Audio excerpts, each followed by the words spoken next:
Muy buen día, alumnos. El día de hoy tenemos la tercera clase de tercer año. Es importante porque hoy día vamos a compartir quizás uno de los movimientos que dieron paso más tarde a la independencia del Perú. Es importante saber que la independencia del Perú, chicos, no solamente se ha trabajado desde la llegada de San Martín, de Simón Bolívar, quienes nos apoyaron en la gesta emancipadora. Debemos de saber que ya de nuestro pueblo peruano, dentro de las masas indígenas, ya hubieron muchas rebeliones y es necesario saber que ya el pensamiento y ese sentimiento de libertad por el Perú ya se había trabajado muchos años. Es más, creo que apenas se instalaron los españoles en el año de 1532 y los incas del Perú se dieron cuenta de los verdaderos motivos de ellos, se iniciaron las rebeliones, ¿no? En Vilcabamba, estamos hablando de los años de 1542. Y a partir de ahí el hombre peruano no estuvo contento por la forma del trato que recibió por parte de los españoles.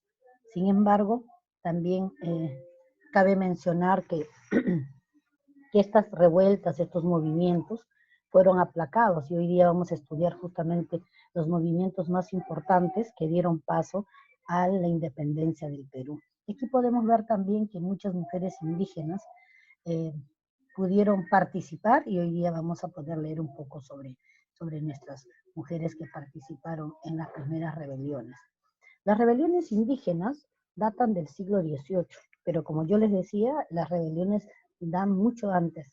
Apenas que el español llega a territorio peruano y se dejaron llevar en un primer momento por el color de la piel, por el cabello brilloso, porque los incas, el imperio incaico, concebían a su dios Viracocha como un hombre rubio. Recuerden que nosotros, nuestra raza oriunda no es rubia. Entonces, al ver a un hombre en caballo, porque tampoco conocían el caballo, y a un hermoso corcel, y ver que venían gente de cabello rubio, ellos consideraron en un primer momento que eran sus dioses, de ahí que la llegada de ellos fue como un choque cultural para ellos, ¿no?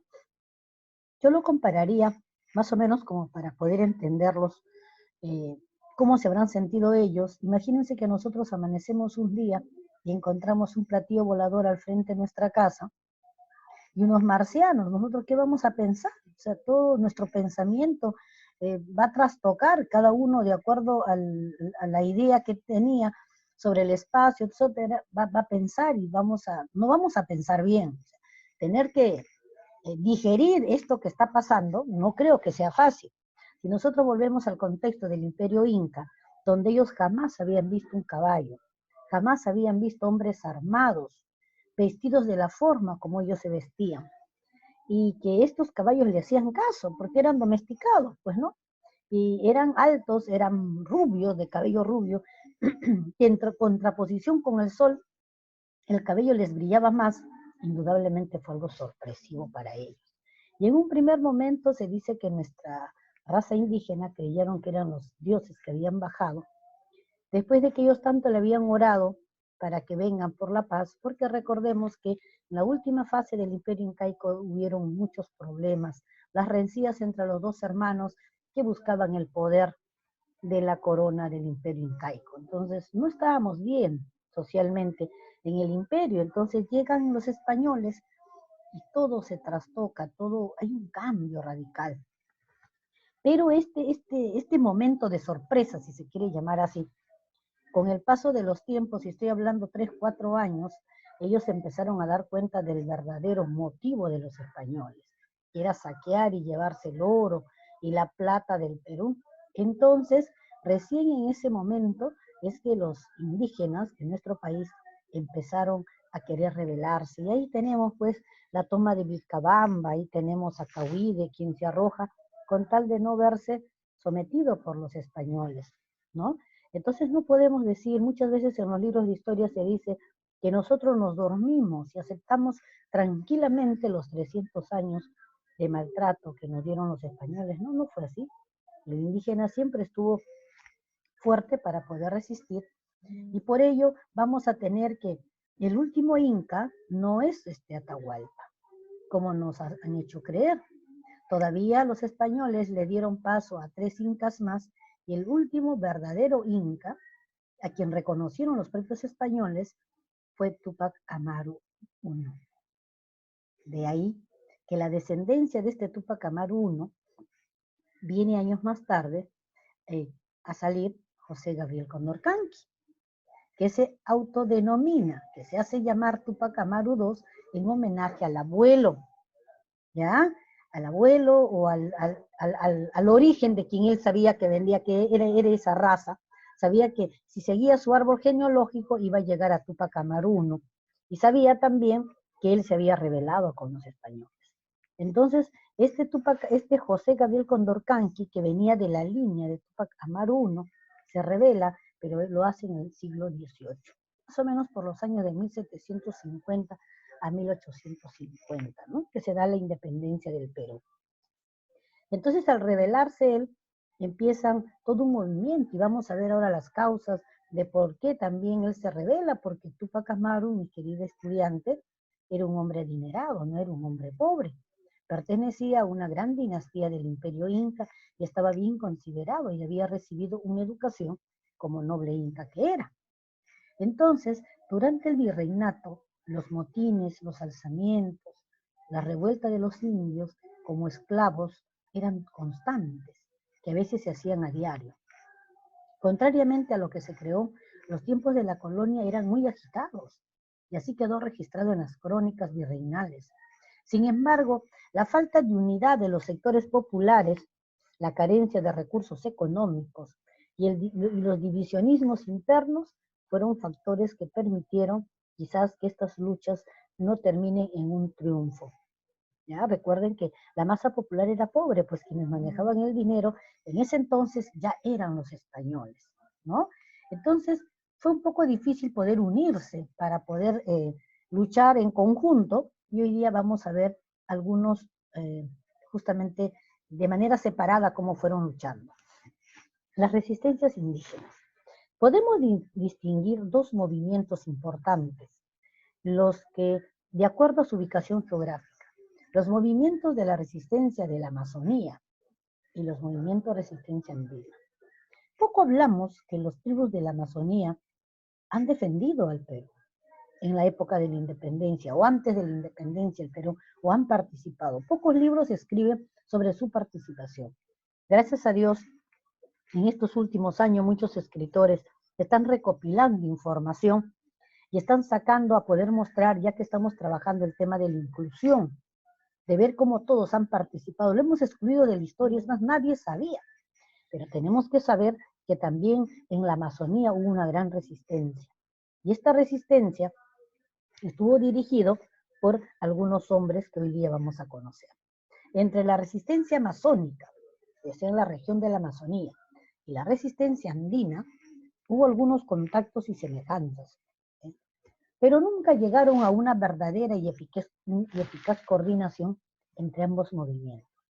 Posiblemente de haberse dado, esto se hubiese sido mucho más fortalecido. Quizás por esta razón fueron más fácil vencerlos, neutralizarlos por separado.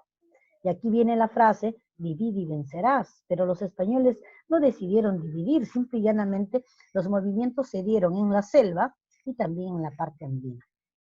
Estos movimientos culminaron en el siglo XVIII con dos grandes movimientos. Juan Santos Atahualpa en la selva central, entre los años de 1742, y la revolución de Túpac Amaru en la Sierra Central en el año de 1780. Muy bien, hasta acá vamos a dejar para ver si ya tenemos algún compañero todavía. Vamos a seguir compartiendo entonces para nosotros poder trabajar. En la resistencia de la selva vamos a tener a los indígenas de la región de la selva. Estos indígenas resistieron a la penetración colonial española, quizás con más éxito que los indígenas de la parte andina, de la sierra. Los nativos amazónicos se organizaron sucesivamente en ataques y rebeliones contra las invasiones militares, en los puestos misionales, Estos movimientos indígenas se desarrollaron en toda la Amazonía del Perú y tenían de factor principal pues la Amazonía que ellos conocían para poder ellos poder ganar o poder quizás hacer que ellos no puedan perder estas batallas. Y en esta parte de la Amazonía vamos a destacar dos grandes rebeliones: la sublevación de los caciques torotes, líderes de Campa, en el año de 1724, y el Estado Libre de Juan Santos Atahualpa, ¿ya? Descendiente en línea de ¿quién? De Atahualpa, de los incas. Muy bien, entonces vamos a continuar ahora viendo qué pasó con Juan Santos Atahualpa, que es el líder principal de este movimiento de la Amazonía, ¿ya? Él viene a participar en el año de 1742 en la selva central, Gran Pajonal, cerca Junín, entre Selva Central y Junín. ¿Ya? Cuando era virrey, el marqués de Villagarcía, conde de Superunda. Las causas por las cuales él se rebela, porque fueron diferentes a las de Tupac Amaru, fueron los abusos de las misiones franciscanas y los mineros del Cerro de la Sal. Las misiones franciscanas, los evangelistas, los católicos que vinieron como misiones de los sanfranciscanos, los jesuitas, etcétera, también cometían ciertos abusos y ellos se rebelan contra estas misiones de San Francisco. Y Juan Santos Atahualpa tuvo el apoyo de las etnias amazónicas, y ahí viene el apoyo pues, de las tribus de la Amazonía, los Campas y los Piros. ¿Ya? Y ellos tienen una primera victoria en la batalla de Cuniri. Jamás fueron derrotados en la selva. Libera la selva central de influencia hispana y misionera, y ellos siguieron viviendo a la par que los españoles en la parte andina y en la costa. La selva estuvo liberada, y eso no lo sabíamos nosotros.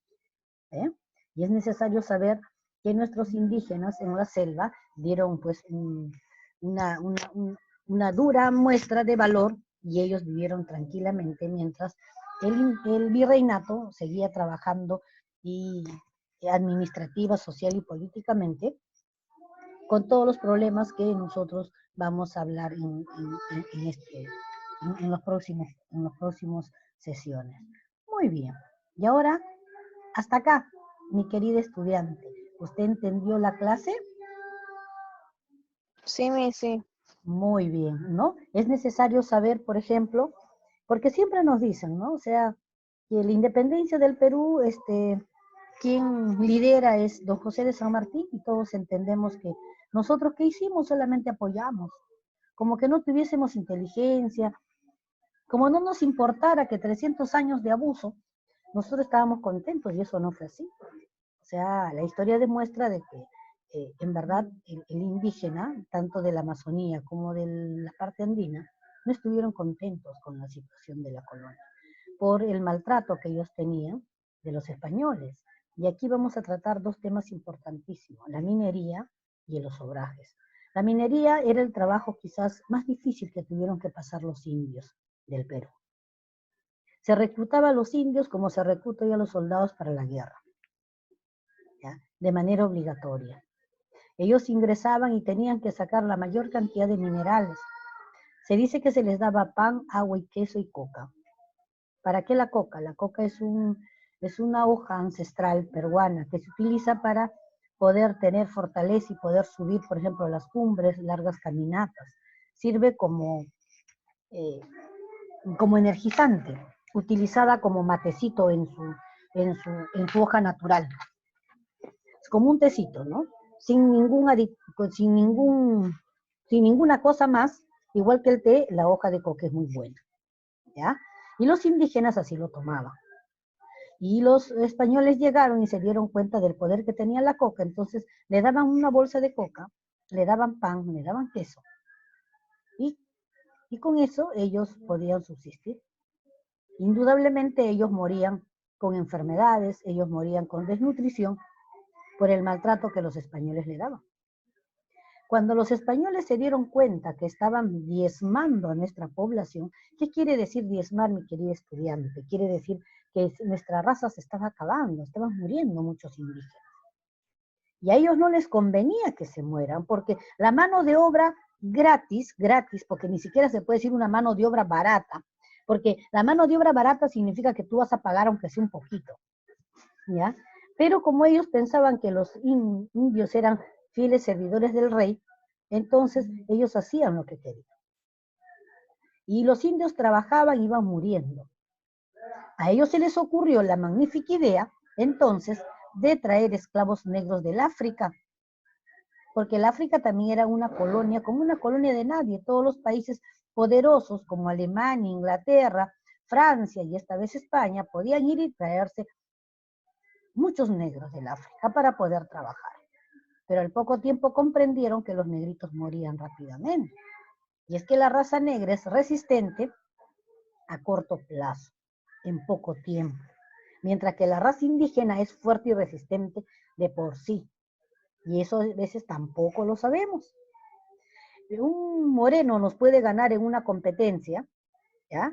Pero si vamos a competir años, el Inca es mucho más resistente. Por eso que los peruanos resistimos y hemos resistido a muchas situaciones difíciles que hemos tenido en el Perú. Cuando los españoles se dan cuenta y morían, y ya tenían a los esclavos africanos acá en el Perú, ellos tenían que pensar qué hacer porque ya habían invertido, habían gastado en traerlos en las embarcaciones y era muy costoso traerlos. Y entonces lo utilizaron para el campo, para las cañas de azúcar, ya para trabajar el algodón, las frutas, etcétera, y ahí resultaron ser gran aliados los morenos, la raza negra. Mientras que los incas siguieron en las minas siendo maltratados. ¿Y qué pasaba con las mujeres indígenas? ¿Qué hacían? No podían ir a las minas, ¿no? Para ellos, los españoles habían considerado otro trabajo tan fuerte y tan difícil como para los hombres, que fueron los obrajes. Eran centros donde las mujeres tenían que hilar y hacer ropa a mano, que era muy costoso en Europa. Es como ahora hay cosas que las personas hacen a mano y se dicen cosas manuales que son muy caras, porque justamente uno las hace. Hay un detalle mucho más especial. Igual en los obrajes trabajaban las mujeres. Cientos y cientos de mujeres en espacios cerrados, que igual les daban pan, les daban queso. Y aquí se dice que incluso sus inodoros estaban cerca, ellos tenían que vivir en esa pestilencia. Muchos se enfermaban y morían. Y esa manera infrahumana de trato que el español le dio a nuestra raza fue la que fue matando a nuestra población. Una parte de un libro que yo leí, muy importante, que me impresionó mucho, donde las mujeres embarazadas mataban a sus hijos apenas que nacían, o ya en el embarazo tomaban algo para abortar, porque no querían que sus hijos sufran como ellos estaban sufriendo. Por ello, mi querida alumna, si cuando los españoles llegan éramos 12 millones de indígenas, cuando nos liberamos en el año de 1821 éramos 1 millón de indígenas. 11 millones murieron en 300 años de dominio español. Y hoy nos sorprendemos cuando decimos que han muerto 10.000 personas, 2.000 personas, el mundo tiembla.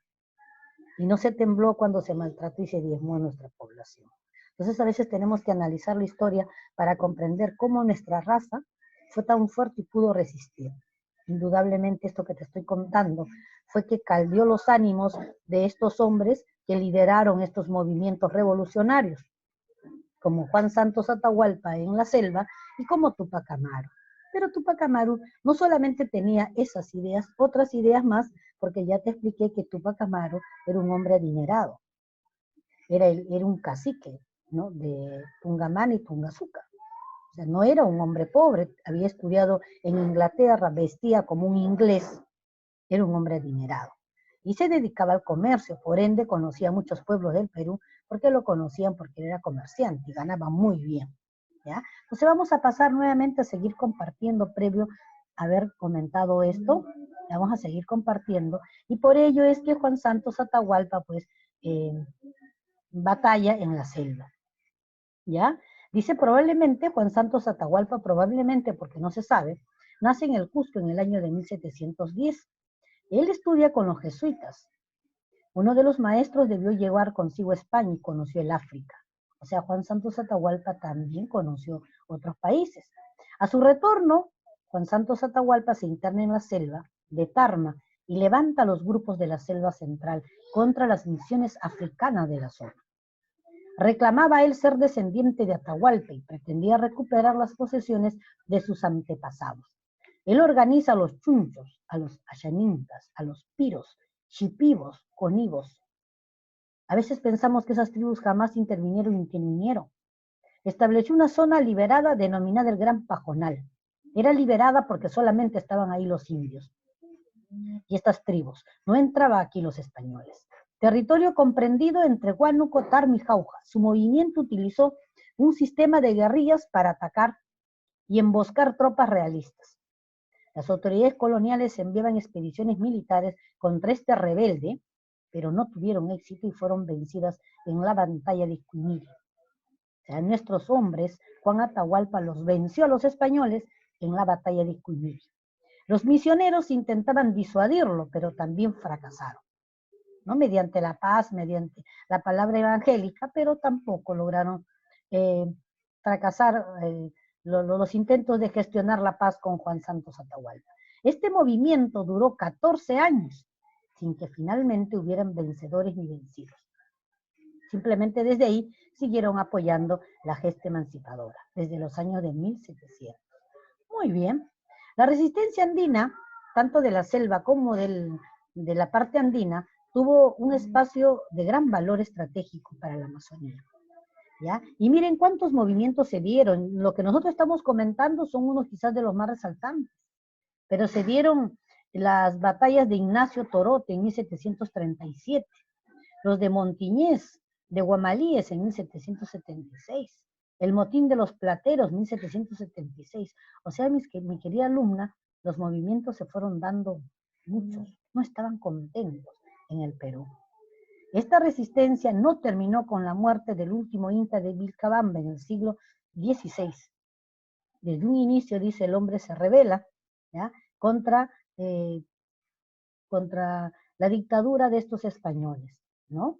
Pero lamentablemente el poder económico que ellos tenían aplastó a estas rebeliones indígenas. Muy bien, y en el año de 1780, José Gabriel Condorcanqui, llamado igualmente José Gabriel Túpac Amaru, nacido en Surimana, ¿ya?, del virreinato del Perú, él simple y llanamente decide también liderar un mayor movimiento, conocido posteriormente como Túpac Amaru II o simplemente Túpac Amaru, que en quechua significa caudillo indígena y líder mayor de la rebelión anticolonial que se dio en toda Hispanoamérica. Increíblemente, nosotros cuando hablamos de la independencia del Perú, no pensamos que también los otros países estaban igual que nosotros. Yo hablo de Argentina, hablo de Chile, quien también los españoles estaban ahí. Y cuando este líder se eleva, se levanta en rebelión, como que hace movimiento y eco en los otros países también, cosa que a los españoles no les agradaba mucho, ¿ya? Este hombre se estudia en España, luego regresa, dice. ¿Y qué es lo que hace él? El 4 de noviembre captura y posteriormente ejecuta a un corregidor, Antonio de Arriaga, quien estaba maltratando a la población indígena. Este mestizo, en el que confluía la sangre inca con la criolla, porque ya tenía cierta mezcla española, descendía de Túpac Amaru I, el último inca de Vilcabamba, quien fue ejecutado por los españoles en el siglo XV. De ahí que él se autodenomina Túpac Amaru II, ¿ya? Entonces, él llega a ser curaca de Surimana, Tungazuki, Pampamarca. Adinerado, se dedicaba al comercio, ya que poseía un negocio de mulas. Fue criado hasta los 12 años por un sacerdote criollo, Antonio López de Sosa. Estudió en el Colegio San Francisco. Mostró preferencia por los criollos en un primer momento, ¿ya?, llegando a dominar el latín. Utilizaba vestiduras muy finas, hispanas. Sin embargo, posteriormente se rebela contra los españoles, se viste como un noble inca e hizo activo su lengua nativa quechua en su vida y en sus proclamas. En ese momento fue excomulgado por la Iglesia Católica porque lo consideraban un hereje por ir en contra de España. Encabezó el mayor movimiento indigenista independentista en el virreinato del Perú. Fue el primero en pedir la libertad de toda Hispanoamérica de cualquier dependencia, tanto de España como de su monarca.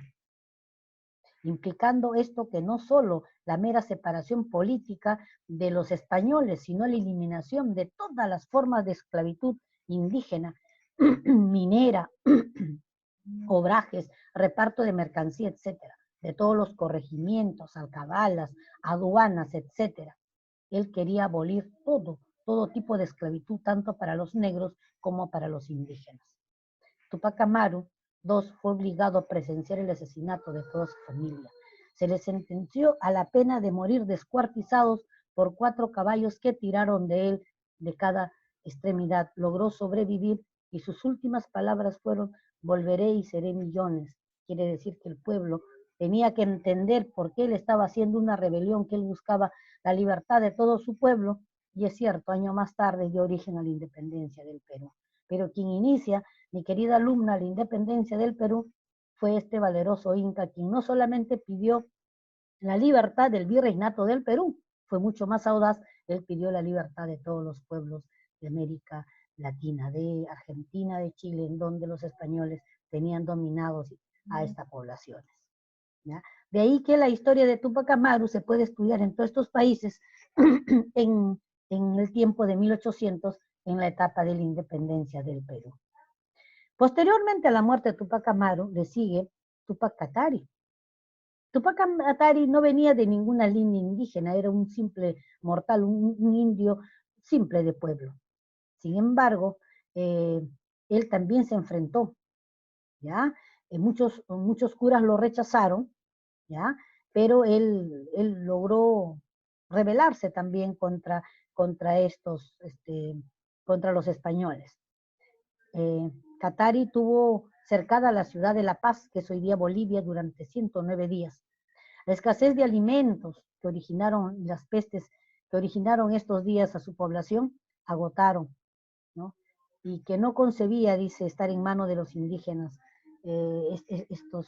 estas cosas que estaba padeciendo en Bolivia. Finalmente, parte de los rebeldes se acogieron al perdón hacia octubre de 1781. Su grupo, ese grupo que se había rebelado y que estaba 109 días, quizás un poco sin alimentos, y que era muy difícil seguir con esta rebeldía, algunos de ellos fueron y pidieron perdón a los españoles. Julio Pasa fue capturado, conocido como Tupac Katari, fue capturado y condenado a la pena de muerte, y con esto se ahoga quizás la última rebelión en esta parte del Perú, porque Bolivia todavía en ese entonces era parte del territorio peruano.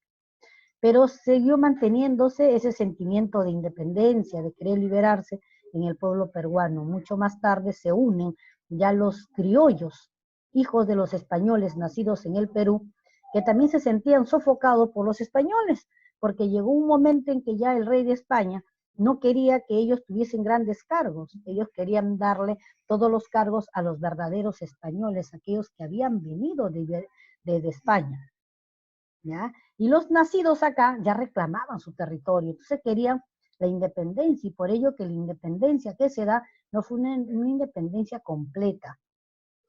A ver, los indios del Perú querían la independencia completa, que se vayan los españoles y que se vayan sus hijos, los criollos, aquellos que de una u otra manera tenían estructurada ya la administración pública del virreinato. Mientras que los criollos nacidos en el Perú, que ya eran peruanos, pero de sangre española, ellos querían que se vayan los españoles verdaderos y se quedaran ellos para seguir gobernando y seguir tratando mal al indígena. Cada uno siempre busca su beneficio. Muy bien. La independencia del Perú, con el apoyo de estos criollos, se da pues a la mitad, ¿no? Se quedan los criollos, que siguen gobernando hasta ahora, son los que de una u otra manera manejan el poder económico, social y político del país, mientras que los indígenas tenemos que trabajar muy duro para salir adelante. Gracias a Dios que estos últimos años, con la inclusión y la globalización, muchos indígenas han tenido la posibilidad de ser hasta presidentes del Perú, y ahí podemos tener a Toledo, podemos tener a Ollantumala y a muchas personas más, gracias pues a la globalización de este mundo que nos permite que los hombres, así como ustedes, los jóvenes, puedan conocer la verdadera historia del país. ¿Ya? Muy bien. Hasta aquí, mi querida alumna, los resultados de estas rebeliones indígenas responden pues a una serie de medidas, ¿no? Se prohibió, después de estas rebeliones, los españoles prohibieron hablar en quechua y no vestirse con motivos indígenas. Quedó prohibida toda manifestación artística, literaria, incluso este inca, ¿no? De los comentarios reales, Garcilaso de la Vega, que era un gran escritor y que escribía sobre la vida de los indios, se prohibió sus lecturas. ¿Ya? Se creó la Audiencia del Cusco en 1787 y se formó un poderoso ejército de más de 50.000 hombres en el virreinato para resguardar el orden colonial. Estamos hablando de 1787. Si sacamos la cuenta, para el año 1800, 13 años. Para el año de 1821, estamos hablando de 33 años, 32 años aproximadamente, en que se dan estas rebeliones y que dieron paso a la independencia del Perú. Porque ya la semilla de querer liberarnos estaba dentro del corazón del pueblo peruano. Muy bien, mi querida alumna. Hasta acá usted desea alguna pregunta, yo le hago alguna pregunta para ver si hemos estado entendiendo y podemos seguir conversando sobre estos movimientos antes de la independencia del Perú que se dieron en el Perú en el siglo XVIII. A ver.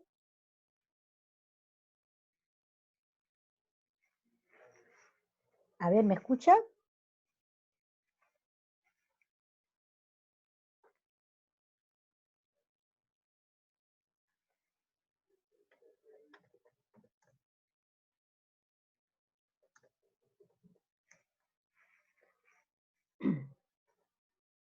A ver, ¿ahora me escucha?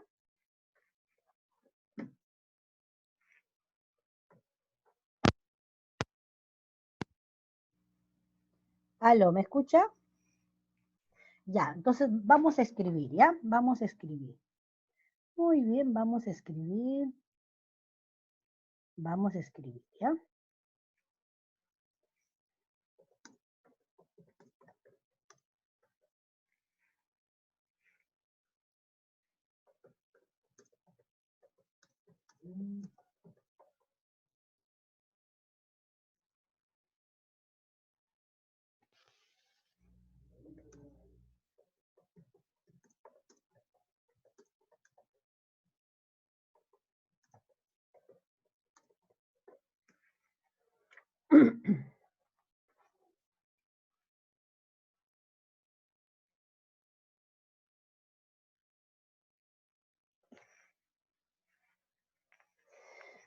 Isabel, ¿me puedes escuchar?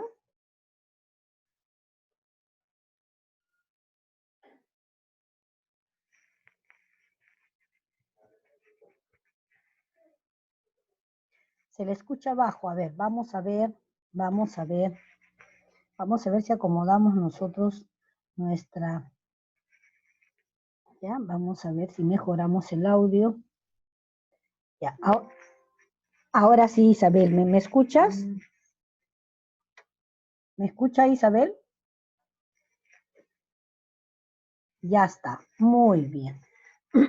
Isabel, la pregunta sería, ¿por qué Tupac Amaru José Gabriel Condorcanqui se autodenomina Tupac Amaru II?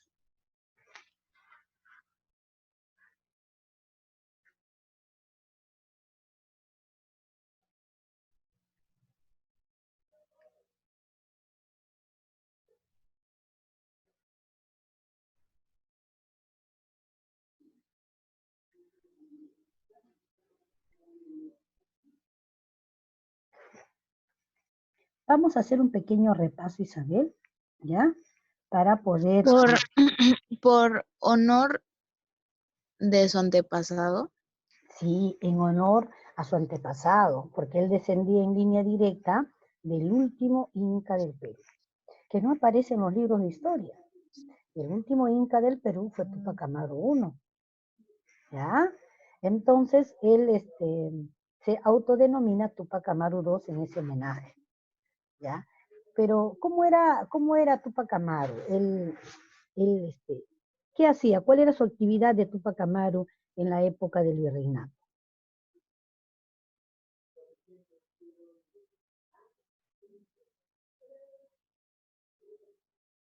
¿Cómo era Tupac Amaru en qué? ¿Cuál era su actividad? ¿A qué se dedicaba Tupac Amaru?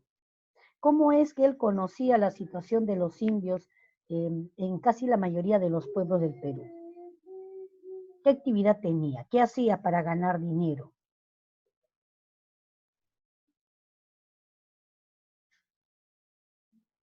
Él no fue un líder de la mayor rebelión. Sí, pero ¿sabes qué, Isabel? Su actividad de él era ser comerciante. Ah, sí. Él tenía muchas mulas, ¿ya? De carga, y él era comerciante. Y él vendía productos a los indígenas, ¿ya? Entonces él visitaba muchos pueblos porque era negociante con sus mulas, y él podía conocer y escuchaba lo que los indígenas le contaban, porque indudablemente los indígenas eran su gente y tú le vas a contar. Ellos no tenían a quién contar, los españoles no le escuchaban sus reclamos de los indígenas, entonces él escuchaba y él se enteró cómo los hombres sufrían en las minas y se enteraba cómo las mujeres sufrían en los obrajes. Y aparte los tributos que le obligaban a pagar, y lo otro era que les obligaban a comprar prendas y cosas que ellos no querían. Recuerden que cuando los españoles llegan en el mundo, se da el inicio de la revolución industrial y se empieza a fabricar muchas cosas. Y todos los grandes imperios como Inglaterra, Alemania, como Francia, España, buscaban territorios con muchos habitantes a quien venderles sus productos para ser poderosos económicamente. Y España nos tenía a nosotros como colonia, nos había monopolizado. ¿Qué significa? Que solamente España podía comercializar con nosotros, ningún otro pueblo podía llegar a comercializar, y por muchos años España nos tuvo monopolizados, pero también obligaba a los indígenas a comprar. Una parte de la historia del Perú cuenta que le obligaban a las damas, por ejemplo a las indígenas, a comprar eh, pañuelos de seda, lentes de sol. Entonces, ahora no es nada malo que nosotros nos compremos, porque de una u otra manera nosotros disfrutamos la playa, nos puede gustar una chalina de seda, o sea, lo podemos pagar. Pero nuestros indígenas eran tan pobres que su prioridad era otras cosas, pero le obligaban y después tenían que pagar. Entonces se fueron muchas cosas por el maltrato que recibieron nuestros indígenas. Y por todo ello, que Tupac Amaru se va enterando, Tupac Amaru se levanta en revolución. Pero Tupac Amaru quiere la libertad de su pueblo, solamente de su raza indígena, o qué cosa quería Tupac Amaru. A ver, ¿cómo levanta su revolución él? ¿Qué es lo que pide? Isabel, solamente que el Perú se libere, de los indios nomás se liberen.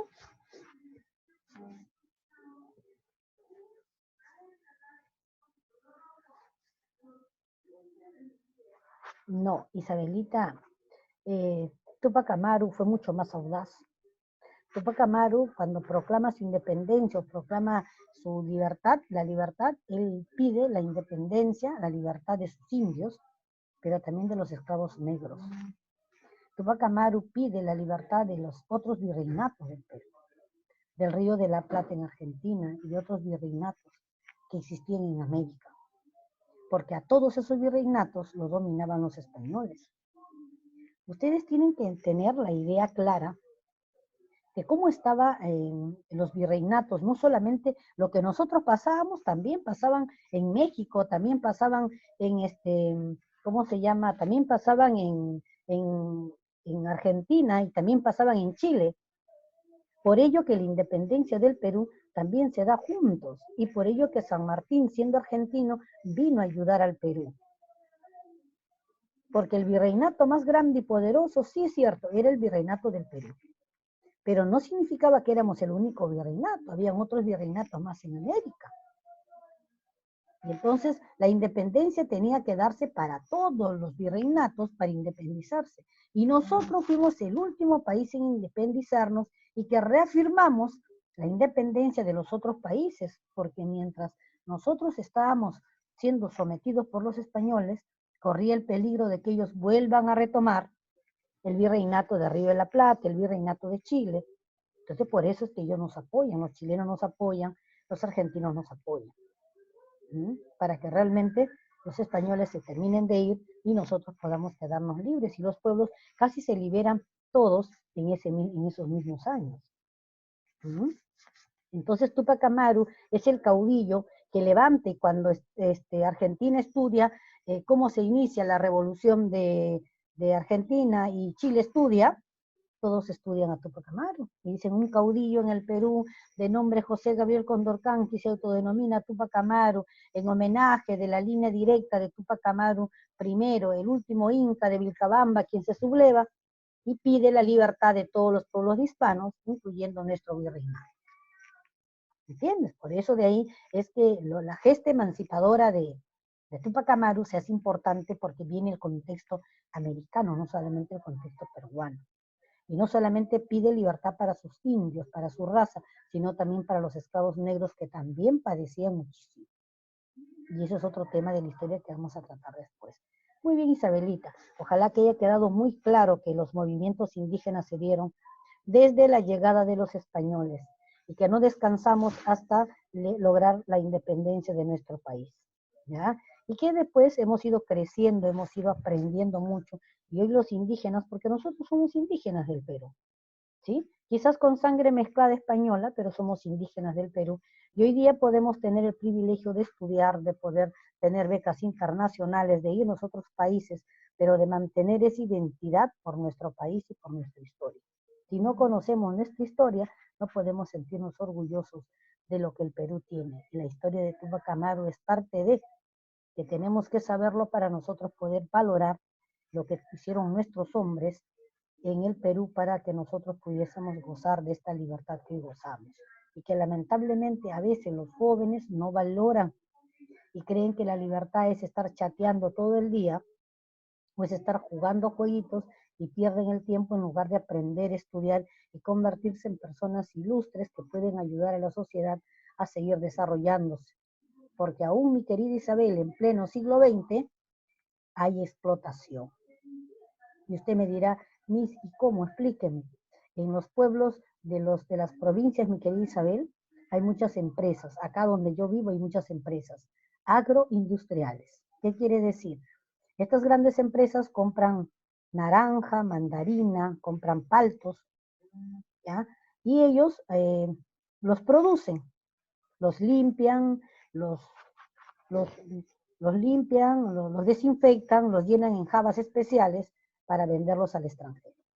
¿Quiénes trabajan en estas empresas? Los jóvenes peruanos. ¿Cuántas horas trabajan, Isabel? No te miento. Trabajan 14 y hasta 16, 18 horas.